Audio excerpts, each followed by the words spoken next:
These are the top 15 greatest UFC fighters of all time. My top 15 GOATs as of today in this sport. Now, I will break down my criteria. I will tell you each reason as to why I have every single person on this list, where they are on this list, and who I may have snubbed, and who I can probably argue otherwise that should be on this list over some other people. Let's go into it. Let's go into my criteria. It's going to be level of competition. The level of competition each person has faced, whether or not it's good, whether or not it's bad, and then we go on to the performances against that level of competition. You don't want to always hold the level of competition against somebody as much, as long as they are showcasing that level of competition is much lower. So if their performances against that level, which you'll see throughout some of these explanations with certain people here, if the performances against a lower level competition showcase it, then it showcases the greatness of that fighter, how good they actually were compared to everybody else in front of them, even if they were low-level comp. However, if a fighter has several title defenses and it's going to be against decent or lower-level comp, and yet they are not necessarily doing the best against that competition, edging their way past barely, then we have those conversations. You'll see that pretty soon in the accolades. Obviously, the title wins, the title defenses, the amount of wins they have in the UFC, any big records that they broke that are actually substantial enough to break into conversation for greatest of all time. And then I'm making an exception for negative drug tests. Obviously, Jon Jones, Anderson Silva, even Islam Makhachev. I feel like there's so many contingencies on these negative drug tests that I'm leaving out of this conversation, so I can have these guys in for the sake of argument on greatest of all time. But if you want to exclude those, of course, the guys I mentioned, Jon Jones, Anderson Silva, Islam Makhachev, they've all tested negative. Can't really consider them greatest, but I have them in this list. Let's move forward. Israel Adesanya, number 15. Now, as I mentioned, I will bring in somebody. I said some people, but particularly somebody that I think could be number 15 on this list, and could very well be argued to be over Israel Adesanya, is Alexandre Pantoja. Because you could argue Pantoja has better wins. You could argue he has better performances against better level competition, especially the Brandon Moreno wins. I could see it. Israel Adesanya, however, has two finishes against two UFC champions in Robert Whittaker, who I hold very highly, and Alex Pereira, who I hold very, very highly. Those are two big wins in Adesanya's career. Also, overall 6 title wins. I think 6 or 7 title wins throughout his career. Very good overall performances for the most part. But the lackluster level of competition in Marvin Vettori and Jared Cannonier, I would love to see better performances against those guys. Izzy did play it safe, kind of showcased the difference in class, difference in speed, difference in striking ability, but at the same time, they didn't love those performances against that lower level comp. If he separated more against Vettori, separated more against Cannonier, you would see him a little bit higher on this list. Or if obviously he had more title wins, like if he beat Alex Pereira the first time, never had to fight him, and he beat Sean Strickland, we'd be having a completely different conversation about Israel Adesanya. But good overall wins, great overall career, fantastic streak to the title, great finishes throughout that. Obviously the Paulo Costa performance with Costa's recent win didn't age too horribly, but it's not anything too crazy. Not the worst of careers, obviously, for a guy that's top all time. I feel like a lot of people anticipated Adesanya being much higher after what we had been seeing early on in his career. But this is still a great spot to be top 15 all time, at least arguably the bare minimum, hopefully top 20 in most people's lists. Click the wrong button. That's good. All right, Jose Aldo at number 14. Now, this is a guy that's very polarizing. A lot of people either have Jose Aldo all the way at the top, or they have him somewhere in the middle, or they have him outside the top 15. It's very contingent upon what you include. I'm only including the UFC. I'm not including the WEC. If you do, you could probably put Jose Aldo a little bit higher, which I understand why people do. It's kind of essentially the same thing. Should have incorporated it. I understand that. I'm solely including the UFC competition, the UFC banner, essentially. And Jose Aldo was fantastic in the UFC. Really great finishes overall throughout his career. He was a fantastic overall featherweight. Was the greatest featherweight of all time. Obviously, even when Conor McGregor knocked him out, was still considered so.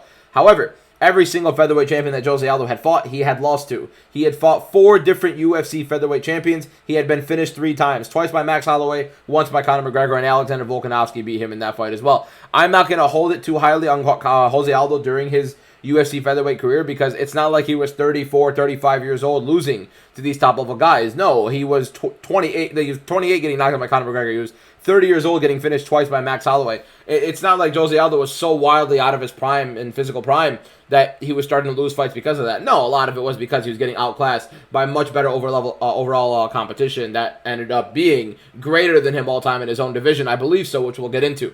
But yeah, Jose Aldo, number 14. You cannot get rid of the illustrious career that he had. You cannot ignore everything that he has done in the division, especially early on with his fights against Chad Mendes, his fights against the Korean Zombie, the finish there. And, of course, the Frankie Edgar performance. Yeah, it was a fantastic overall career for Jose Aldo going into the UFC. At number 14, I have him. At number 13, I have Max Blessed Holloway. Not only his performances at lightweight, not only his performances at featherweight. And you could even argue Max Holloway being a little bit up in this list. However, the the 3 losses to Alexander Volkanovski is a big one, not being able to defeat him once. Although I do have him winning the second fight, I'm not going to add asterisks on robberies for this list. Max Holloway, at the end of the day, in my opinion, is one of the greatest of all time, top 13 for me, and I have him because of his performances, winning the title, finishing Jose Aldo twice, his ability to compete against Volkanovski. Honestly, I consider these losses and these performances because that first fight against Volkanovski wasn't the greatest look, but in the second fight against Volkanovski, a lot of people argued he could win. I'm not going to give him credit for the win, but I am going to give him credit for the performance he put, dropping Volkanovski with that left high kick, which was fantastic on tape, and the execution of Max Holloway's performance in that fight was fantastic. Obviously, Volkanovski separated in that third fight, but then Holloway dominating every other fighter he faced in featherweight, then going on in lightweight and putting performances on performances. Fantastic performance against Dustin Poirier recently, obviously knocking out Justin Gaethje at UFC 300 after outclassing him literally the entire fight. You have to give it to Max Holloway as an all-time great, regardless of the fights against Ilia Topuria and Alexander Volkanovski. Those are just two guys that I believe that Max Holloway ran into that were just greater all-time than him, period. And the Dustin Poirier loss, of course, in the middle of his career. First ever fight at lightweight on short notice. Fought Poirier to a 48-47. Fantastic performance again from Max Holloway. My number 13. Number 12, I have Stipe Miocic. Now, Stipe Miocic is very important to mention because not only of the title defenses, not only I think he has the most title defenses in the heavyweight history, if I'm not wrong. But his wins over Daniel Cormier, Francis Ngannou, Fabricio Verdum, Junior Dos Santos. The guy has multiple wins over multiple UFC champions. And so that's a big thing to note when you're talking about Stipe Miocic, the greatest heavyweight of all time. On top of that, of course, the latter end of his career wasn't the greatest, but finishing Daniel Cormier was a gigantic one for me, especially Francis Ngannou coming in and having beaten him there. Very good overall showcasing Stipe Miocic. Of course, we talk about later end in his career when he ends up getting knocked out by Ngannou, completely different time. However, really good performances throughout his career, really good upbringing to the belt, dominating towards in heavyweight with finish after finish against Overeem Dos Anjos and Verdum back-to-back, and then beating Francis Ngannou in a very dangerous fight for him, where Ngannou was hyped up to be this complete menace and hits as hard as a Ford Escort, and then Stipe Miocic ended up wrestling him and winning that fight pretty handedly. So yeah, I think Stipe Miocic's career is very illustrious, the greatest heavyweight of all time for a reason. You put him at number 12 here on this list. I feel like you should be on everybody's top 15 list. If not, at the bare minimum, you have to have him in a top 20. And I keep clicking off this thing. All right, number 11, Merab Dvalishvili. So, Merab, in my opinion, has the greatest, single-handedly greatest resume outside of a championship resume in UFC history. What I mean by that is the resume he has prior to fighting for the belt, without fighting for the belt. If you look at Merab Dvalishvili's resume, it is unmatched. Going through it and who he had beaten. Yes, some of them are a little bit out of their primes, but the Jose Aldo performance completely negating him. The complete fight through on the Marlon Moraes fight. Although it was Moraes obviously out of his prime, Moraes obviously had been on a gigantic losing streak. Just the ability to fight through what Marlon Moraes put him through, the cardio, the sheer will that Merab had in that fight, and this guy's insane style basically showcased in that fight more than anything. And then he goes on to beat Jose Aldo, shoots 49 takedowns on Peter Yan in an octagon. 49 takedowns, breaks a record shooting that on Peter Yan, one of the best fighters in the UFC, and one of the best fighters we've seen in the UFC. Maybe not greatest in Peter Yan, but one of the best fighters, in my opinion, that we've seen in the UFC. And Merab Dvalishvili beat him 50-45 and had taken him down 11 times, but shot 49 times and put in a ridiculous pressure in that performance. That is a massive performance in Merab's career. Then he goes on and dominates Henry Cejudo. Gets clipped in round 1, but he quite literally embarrasses an Olympic gold medalist in wrestling. And then Sean O'Malley performance the first time. The Umar Nurmagomedov fight was fantastic. I think Umar is a very, very high-level win. And then finishing Sean O'Malley on top of that. An unbelievable resume from Merab, an unbelievable career he's had so far. And it's just the level of performances he's putting out, how dominant he is, how much he wears on his opponents, his ability to go ahead and put that on. I think the title wins are fantastic. I think that last finish was huge for him, already getting on, going to fight Corey Sandhagen again, and then the illustrious resume that he has prior to winning that title. Number 11 is Merab Dvalishvili. Number 10, Islam Makhachev. Now, I know a lot of people believe Islam Makhachev should be a lot higher. Here's my problem with Islam Makhachev being higher on this list. I think top 10 is actually very high for Islam Makhachev, considering, yes, he beat Alexander Volkanovski. Lightweight debut in the UFC, but nonetheless, Alexander Volkanovski in his prime, pound for pound, number 1. Massive win for Islam Makhachev. A very, very close fight between the two. Charles Oliveira also in his prime. Islam Makhachev finished. So that was a very big fight as well for him. Prior to that, Makhachev's resume in the UFC wasn't anything crazy. The Arman Tsarukyan one was good, of course, but that was Arman Tsarukyan, 22 years old in his debut. Then you go on. For the rest of his title defense, his Alexander Volkanovski rematch, very, very short notice. It's definitely something you have to consider. He finished Volkanovski with a head kick, big head kick from Makhachev. And then you have Dustin Poirier, who's a little bit older, out of prime, in my opinion. And then Renato Moicano, which you can't blame Makhachev for having that performance. Not performance necessarily, but having Moicano being fought, because it was supposed to be Sarukian. That was supposed to be a very big win for Islam Makhachev. But nonetheless, I do not think his resume is as great as it could be. Obviously, he has 2 gigantic wins in the prime, soaring. I mean, if you forgot what I was going to say, honestly. Soaring hot? Is that what it is? Scorching hot. I've lost my mind. Scorching hot. Wow. Scorching hot. Alexander Volkanovski and Charles Oliveira. Completely lost my tongue. But yeah, Charles Oliveira and Alexander Volkanovski. Fantastic wins by Islam Makhachev, especially being able to finish Charles Oliveira in that sense. But at the same time, outside of that, I don't think any of his performances are that great. I don't think, not necessarily the performance at the level of competition. Also, the struggle against Dustin Poirier was a little bit shaky. I do hold number 9 a little bit higher than Makhachev. But if Makhachev does beat Jack Della Maddalena and becomes a 2-division champion in the UFC after the Volkanovski wins, after the Charles Oliveira win, I do believe you can consider him top 5 all time, honestly, with no questions asked.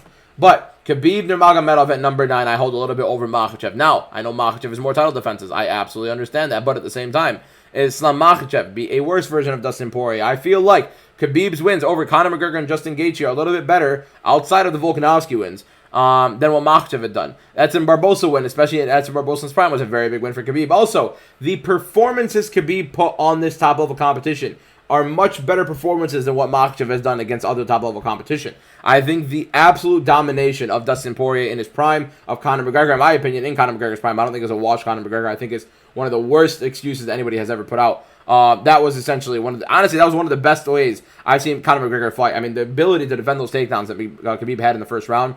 McGregor looked fantastic. He actually looked sharp. I understand the whole conversation about McGregor not being in top mental condition, or obviously the alcohol at the time that he was consuming wasn't really helping him, but at the same time, I do think that Khabib's performance was unbelievable in that, especially the Gaethje performance and the Dustin Poirier performance. It was honestly a guy who had never bled in the octagon is definitely something to consider, because it is as overused as a reason as it is. It's definitely something to note, because who can you name that's done that? Who can you name that's avoided damage to that extent and has dominated his opponents to that extent, to where he could say that across 13 or however many fights in the UFC, that Khabib has never bled once, especially fighting Conor McGregor, Dustin Poirier, and Justin Gaethje. I mean, 3 of the most violent fighters in UFC history. He didn't bleed against any single one of those guys. Barely took any damage in any of those fights. I think Khabib is the most dominant guy we've seen in UFC history, and if he had stayed a little bit longer, even won a second title, I don't think anybody would be arguing whether or not he's top 5 all time. If Khabib literally fought after Justin Gaethje and won the welterweight title against whoever it was, if it was Kamaru Usman at the time, I don't think anybody would argue whether or not Khabib would have been top 5 all time, none at top 3 even. The most insane career if he had finished 30-0 and a 2-division champion, untouched, never bled, went up a division and won the title. But nonetheless, he stayed at lightweight, was untouched still at the end of the day. Unbelievable performances back to back to back at his title defenses. Yeah, can't knock him. Khabib at number 9. Now at number 8. Something that gets very controversial with a lot of people, and I understand this, is Alex Pereira. And a lot of it is because people immediately jump to recency bias as a reason to completely dismiss Alex Pereira being on any of these lists. But Alex Pereira has 6 wins over UFC champions, 5 by finish. Now we can put a contingency on UFC champion, an asterisk, if you will, because we do have Jamal Hill as a UFC champion. Is Jamal Hill a better win than Dustin Poirier? No, not even close, not even remotely close. But at the same time, Jamal Hill, some higher level competition than some of these other wins that we had, especially in his prime. But at the end of the day, still Jamal Hill.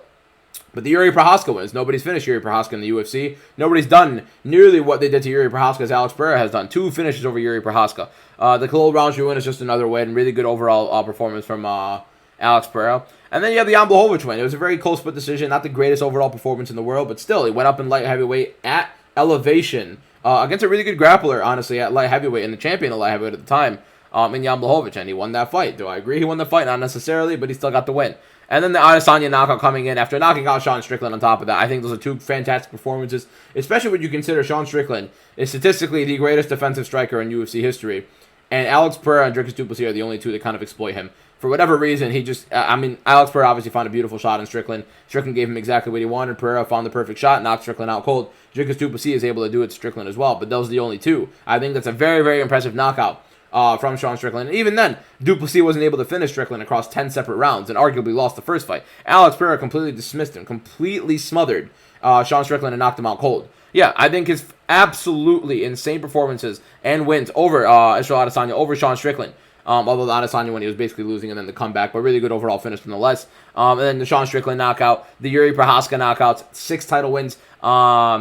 No, 6 wins over UFC champions, 5 title wins overall, 2 division champion. You have to give Alex Pereira some sort of credit at the end of the day for being able to compete at that high level. Then he lost to Magomed Ankalaev. In my opinion, at 37, 38 years old, when you're facing a stylistic disadvantage, especially when it's a physical disadvantage on top of that, I feel like I can understand the Ankalaev win. I had Ankalaev winning that fight as well. So going into it, wasn't surprised when it happened. Pereira was getting a lot older. I do think that Ankalaev was going to close the distance well. I'm not going to hold that loss against him too much. What he did in his career was insane against who he did it against, and especially across 2 different divisions. Being able to cut down to 185 and do that, first of all, especially in round 5, with guys cutting that much weight and getting down that much. I mean, I don't know how he made 185, but him getting down to 185 and being able to knock Israel Adesanya out in championship rounds in round 5 is huge for Alex Pereira. And then to go on and do what he did at light heavyweight, as active as he was in light heavyweight as well, you got to give Alex Pereira number 8. On this list. Number 7, Daniel Cormier. Now, one thing Daniel Cormier did that Alex Pereira did not do was defend both titles as a 2-division champion. Daniel Cormier, in my opinion, was one of the greatest of all time. You could even put him higher on some lists on just understanding that that level of difficulty it is to do it at his size, at the weight classes that he did it at, and what he did during his time defending both titles. Being able to knock out Stipe Miocic, the greatest heavyweight of all time. I think he was like 38 years old when he did it as well, which is unheard of. Jon Jones is running away from Tom Aspinall at 38 years old, and he's calling himself old out of his prime. Daniel Cormier is knocking out the greatest heavyweight of all time in that guy's prime to win a 2nd division title at heavyweight at a very, very big size disadvantage for Daniel Cormier at the time as well. But anyways, very good overall career for Daniel Cormier. Good performances against Anthony Johnson, obviously, to win the title and defend against him as well. The Alexander Gustafsson fight was a little close, but still a fantastic performance to showcase it. Those Jon Jones performances, not going to hold over him too much because Jones was cheating, but at the same time, really good overall look in the 2nd fight against Jones until obviously he got knocked out. I think his fantastic performances at heavyweight, I think his win and his knockout win over Stipe Miocic, defending both titles as a 2-division champion, especially with the size advantage that he has, especially including all that context. Throughout Cormier's career and the things he had to go through, the physical disadvantage he had in these fights, I'm going to hold him very highly. I'm going to put Daniel Cormier at number 7. At number 6, I have Alexander Volkanovski. Now, how can I have Alexander Volkanovski after Islam Makhachev beat him twice? I'll tell you how, because I think his wins over Max Holloway are huge for him. I think his 3 wins over Max Holloway are huge for him. I think his defenses against Brian Ortega, against Korean Zombie was whatever, but then having those title wins over Max Holloway were huge, especially that 3rd performance was massive. All the title wins he has, the wins over UFC champions that he has as well, beating Max Holloway 3 times, the win over Jose Aldo, and then I think him winning that belt back after getting knocked out by Ilia Topuria is as big as it gets. He's a 2-time featherweight champion, winning the belt at 35, 36 years old was Volkanovski. Winning this belt, guy's insane. He's turning 37 years old in September. He won the belt at 36 years old. Against Diego Lopez after getting knocked out by Topuria. 2 back-to-back huge knockouts by Alexander Volkanovski, and the only losses he has in his career are to Islam Makhachev and Ilia Topuria, where if Islam Makhachev becomes a 2-division champion, I do think he can triumph both Volkanovski and Ilia Topuria all the time. But I think Volkanovski's overall career is a little bit better than Makhachev's as of right now until Makhachev fights at welterweight, seeing if he wins.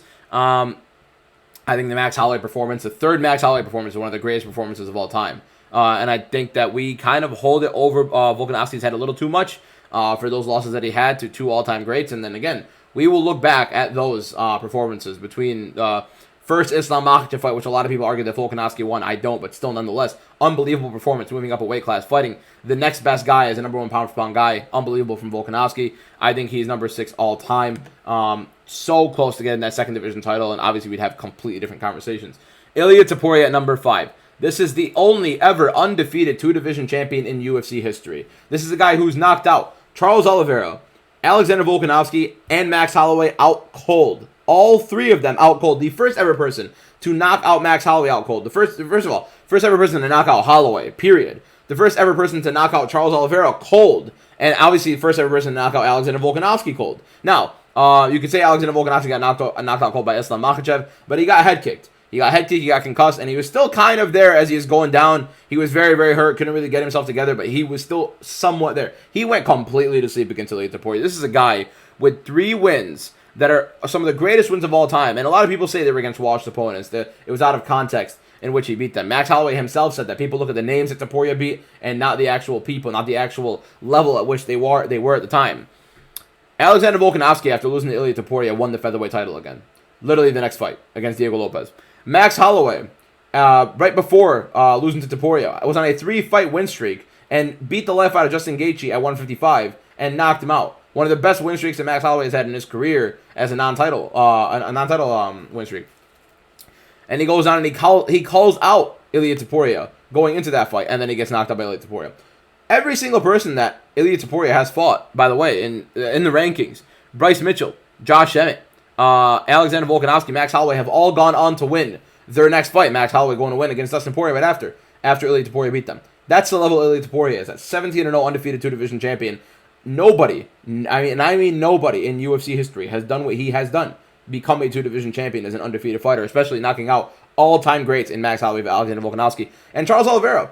Yes, a lot of people could say Charles Oliveira was washed. However, Charles Oliveira, about a year and a couple months, year and like 2-3 months prior to fighting Ilia Topuria, went to a split decision with Arman Tsarukyan that people are saying that Ilia Topuria has his hardest fight against. It's going to be Arman Tsarukyan.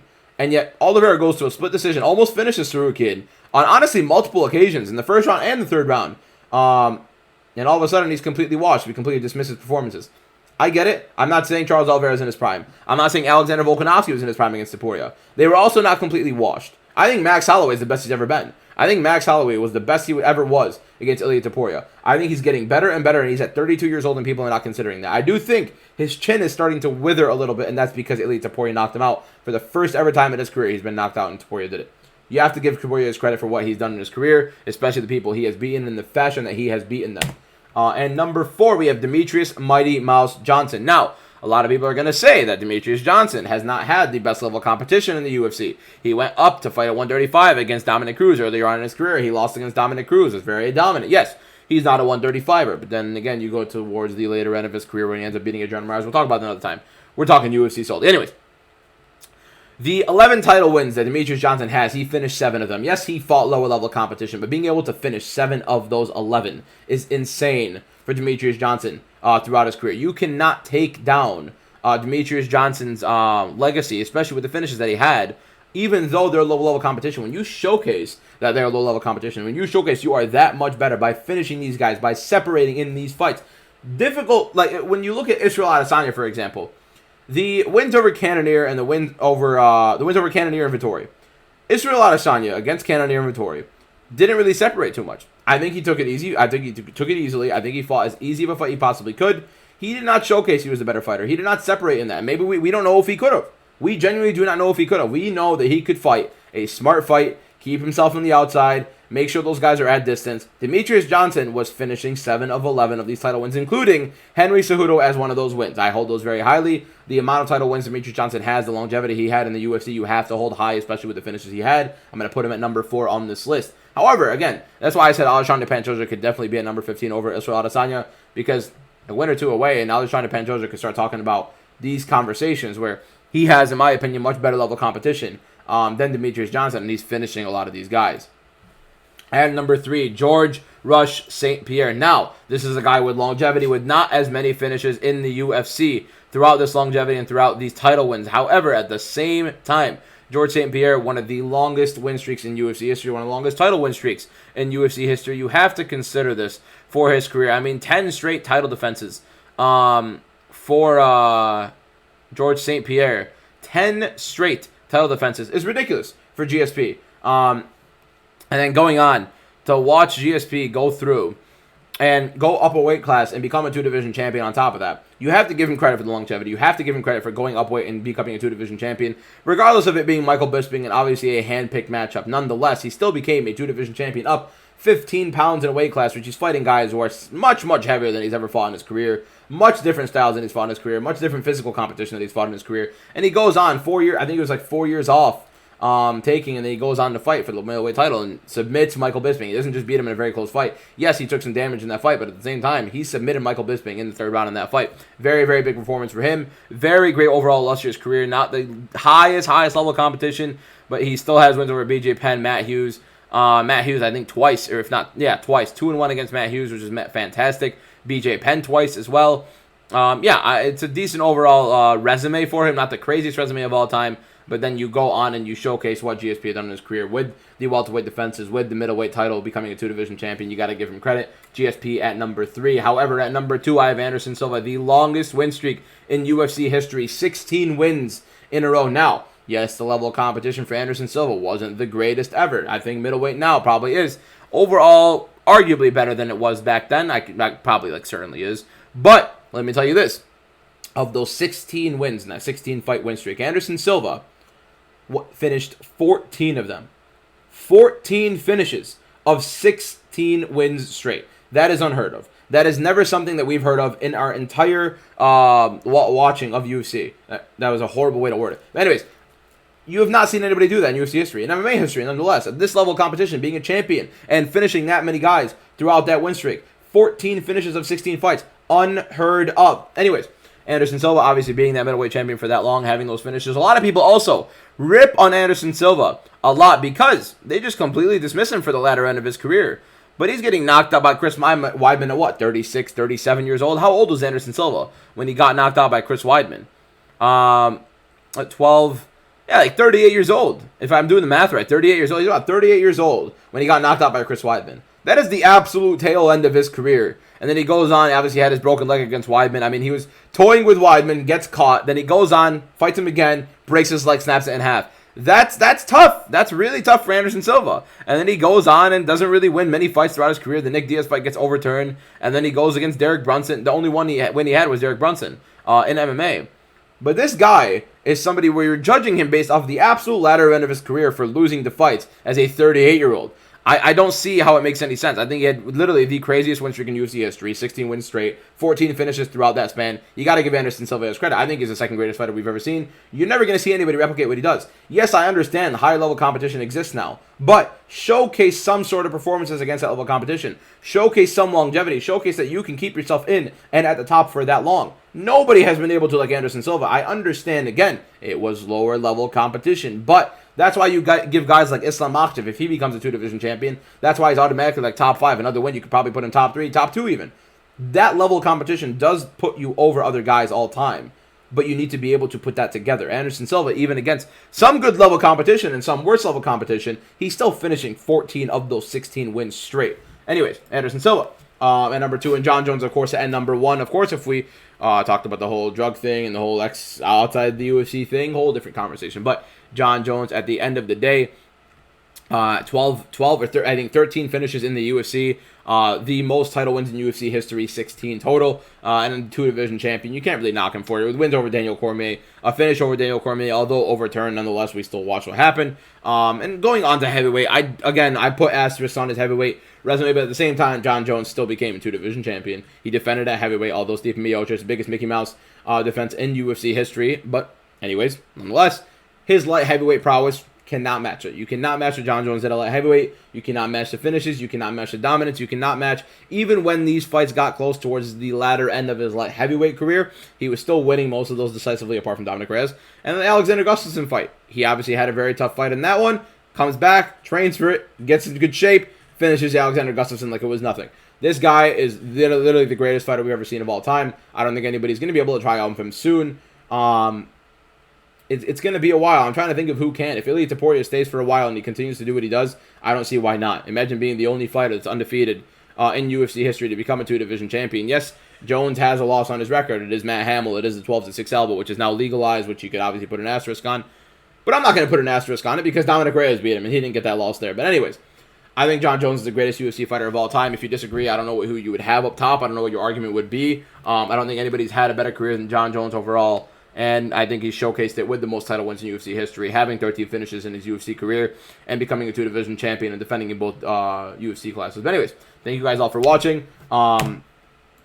Subscribe to my channel. I'm going to be posting every single day. Follow me on TikTok as well, MMA_DBM. I go live on TikTok every single day. I post on TikTok every single day as well, like 4 to 6 videos. So please, if you're not already following, click that follow button. I will see you guys tomorrow.